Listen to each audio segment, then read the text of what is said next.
गुटबाजी कहते हैं, जिसको आप गुटबाजी कहते हैं, हर प्रदेश में एक से ज्यादा लीडर होते हैं। मेरे भाई लीडर हैं, चन्नी साहब लीडर हैं, तमाम ऐसे लीडर हैं पंजाब। और हमें इस बात की खुशी है कि हम एक आदमी की मर्जी से चलने वाली पार्टी नहीं है। चुनाव प्रचार के दौरान नहीं, जब बीजेपी के अध्यक्ष नितिन नवीन जी लखनऊ पहुंचे और जब वो एक खाली रोड शो कर रहे थे जहां पर लोग नहीं दिख रहे थे, बिल्कुल खाली रोड शो था, वहां पर हनुमान जी की वेशभूषा में एक बच्चे को आगे नृत्य कराया जा रहा था, बीजेपी का एक झंडा भी दिया गया था। मेरा अपना मानना है ये हिंदुओं की आस्था पर प्रहार है। लोगों को लोग इसको देखकर आहत हुए। प्रभु राम के परम भक्त भगवान हनुमान के साथ इस तरह की धृष्टता करने का काम बीजेपी और महापापी ही कर सकते हैं, कोई हिंदू नहीं कर सकता। सुप्रिया जी, धर्म की राजनीति की जहां तक बात है तो भाजपा जो है 1984 का मुद्दा बड़े जोर शोर से उठाती है और उसमें जो सिख का कत्लेआम हुआ जो कि बिल्कुल गलत हुआ और वो उठाते भी इस मुद्दे को कि बेकसूरों को मारा गया और कांग्रेस में यह आरोप लगता है। लेकिन हिंदुस्तान के अंदर सतलुज फिल्म का भी जो विवाद चल रहा है और 35,000 से 40,000 हिंदू मारे गए, उसके ऊपर भाजपा अकाली दल के साथ गठबंधन का कभी सवाल नहीं उठाती, पहली चीज। नंबर 2, यहाँ का युवा, आप चंडीगढ़ की भी बात कर लो या पंजाब के कई इलाकों की बात कर लो, तो यहाँ का युवा जो है शहीद भगत सिंह की फोटो लगाने की बजाय हिंडरा वाले की फोटो लगा के गाड़ियों के ऊपर घूमते हैं।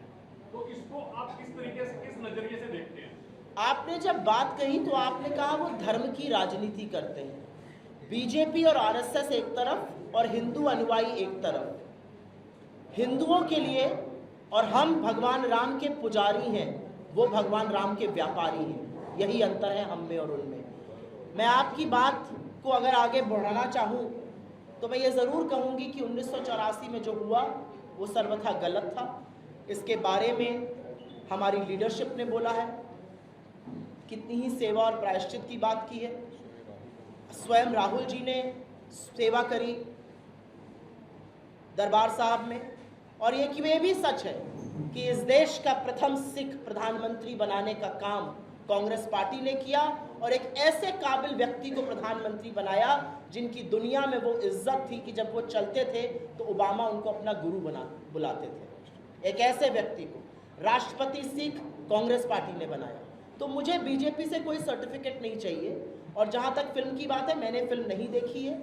मुझे ऐसा लगता है कि बीजेपी उस फिल्म का विरोध क्यों कर रही है, ये अपने आप एक्सप्लेन करता है कि उनका कोई कच्चा चिट्ठा, कोई काला सच शायद उससे खुल रहा होगा। वरना प्रोपेगेंडा फिल्में तो उनकी क्या क्या बनकर आती हैं और कैसे एक समुदाय विशेष को गलत दिखाया जाता है, ये मुझसे बेहतर आप जानते हैं। ये अलग बात है कि हिंदुस्तानी बहुत समझदार हैं और वो पैसा बीजेपी की बनवाई हुई घटिया पिक्चरों पे खर्चा नहीं करते हैं और इसलिए वो पिक्चरें फ्लॉप हो जाती हैं। आपने तीसरी बात शहीद भगत सिंह की कही। शहीद भगत सिंह इस देश के ही नहीं, एक पूरी जनरेशन, जो युवा जनरेशन आती है वो शहीद आज़म भगत सिंह को ही अपना आराध्य मानती है। हम सब लोगों को लगता है कि भगत सिंह की जो कुर्बानी है, भगत सिंह ने जो आइडियल से अपनी जीवन जिया, जिन आदर्शों का उन्होंने पालन किया, 23 साल की उम्र में हंसते हंसते फांसी के फंदे पर झूल गए, उनका कोई सानी ही नहीं। और मुझे लगता है कि भगत सिंह का किसी से कंपैरिजन करना ही उनके कद को बौना करना है और ये महापाप मैं नहीं करूँगी। Thank you. पंजाब की बात कर रहे थे, हमने जो इशू था उसकी बात कर ली। क्या आप समझते हैं आज चन्नी साहब के साथ मीटिंग होती है, बड़े साहब बैठे हैं, क्या डेडलॉक खत्म हुआ है, नहीं हुआ है? आज की मीटिंग कैसे क्यों हो गई? मैं ना इसको, जबकि मेरे भाई मेरे बगल में बैठे हैं और मुझे पूरी आशा है कि जब चुनाव होगा तो कांग्रेस पार्टी की सरकार बनेगी, मुझे पूरा विश्वास है और इसमें मुझे ज़रा सी भी संदेह, ज़रा सा भी संशय नहीं है। देखिए, राजनीति जो है ना वो महत्वाकांक्षाओं का दूसरा नाम है। आप लोग की तरह हमारा कॉर्पोरेट अप्रेजल तो होता नहीं है। हर साल हमने कितनी स्टोरी ब्रेक करी, कितने इंटरव्यू किए, उसके हिसाब से 10% हाइक मिलेगी, 20% मिलेगी। आपका भी नहीं होता है, गलत बात है। कॉर्पोरेट अप्रेजल ऐसे ही होता है। तो राजनीति में महत्वाकांक्षा ही होती है, हर व्यक्ति की महत्वाकांक्षा होती है। और हमारी पार्टी जो है वो आज़ादी के आंदोलन से निकली हुई पार्टी है। हमारे यहाँ बर्तन थोड़े खड़कते हैं और फिर हम सब साथ मिलकर एक साथ आ जाते हैं। और मुझे ऐसा लगता है, एक मिनट, मुझे ऐसा लगता है इतनी डेमोक्रेसी, इतना डिसोनेंस ठीक है। और एक छोटी सी बात मैं यहाँ पे ज़रूर कह देती हूँ, ना मैं बघेल साहब की डायरी का अपॉइंटमेंट देखती हूँ, ना चन्नी साहब की डायरी का अपॉइंटमेंट देखती हूँ। दोनों लोग शहर में हैं, ज़रूर मीटिंग हो जाएगी। इसमें इतनी अटकलें लगाना, इतना मैं लेकिन शुक्रगुजार हूँ। आप हमारे ऊपर जितने कार्यक्रम करिएगा उतना हमारा चेहरा दिखेगा, उतनी हमारी बातें आएंगी, उतने हमारे भाई और हमारे बाकी साथी दिखेंगे। आप लोग इस कवरेज को अनवरत 24/7 करते रहिए, यही मेरी आप लोगों से प्रार्थना है। गुटबाजी है वो जरूर देखने को मिलती है, सेम इसी तरह की इससे पहले हरियाणा में देखने को मिली, वहाँ पर भी गुटबाजी थी, वहाँ पर सरकार नहीं आ पाई कांग्रेस की। वही गुटबाजी हम पंजाब में करते हैं। जिसको आप गुटबाजी कहते हैं, जिसको आप गुटबाजी कहते हैं, हर प्रदेश में एक से ज़्यादा लीडर होते हैं।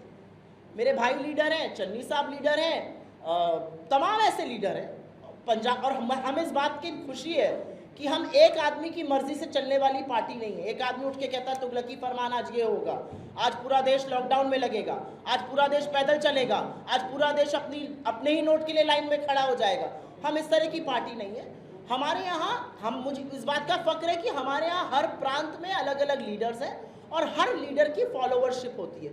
जिसको आप गुटबाजी कहते हैं, मैं उसको लीडरशिप कहती हूँ। और मुझे ऐसा लगता है कि लीडर्स का आपस में टकराव भी होता है, मनमुटाव भी होता है, और फिर हम सब साथ मिलके लड़ते भी हैं। मुझे नहीं लगता कि ये कोई इतनी बड़ी बात है। विपक्षी टीम जो है, हरियाणा का जिक्र करें तो आपने कहा कि गुटबाजी नहीं है। हरियाणा में गुटबाजी होती है। एक मैडम जो है वो सीधे तौर पर किरण चौधरी का जिक्र करते हैं, वो बीजेपी ज्वाइन कर लेती है। उनके साथ साथ जो बीजेपी में चला जाता है ना, उन कायरों के बारे में बात नहीं करनी चाहिए। क्या ऐसे हालात पंजाब में ना बने? पंजाब में अभी भी ऐसे मुझे नहीं लगता ऐसे कोई हालात बन रहे हैं। कांग्रेस में हमारी सरकार बन रही है। आप लोगों की चिंता जो है वो सिर आंखों पर है, और मैं आप बहुत अभिभूत हूँ। आई एम वेरी टच कि आप लोगों को इतनी चिंता है कांग्रेस की, और करनी भी चाहिए। कांग्रेस ही एक पार्टी है जो पंजाब का विकास कर सकती है। पंजाब का क्या हाल इन लोगों ने करके रखा हुआ है ये अलग बात है, और मीडिया के साथ भी क्या सलूक करते हैं, कितना आपके ऊपर भी ड्रैकोनियन प्रेशर आता है, वो भी मुझे पता है। तो आप लोग हमारी चिंता करिए, हम लोग जीतेंगे, आपकी चिंता हम करेंगे। हम भी आपके लिए अपने मैनिफेस्टो में कुछ चीज़ें डालेंगे। अब इसके बाद ये प्रेस कॉन्फ्रेंस खत्म करेंगे।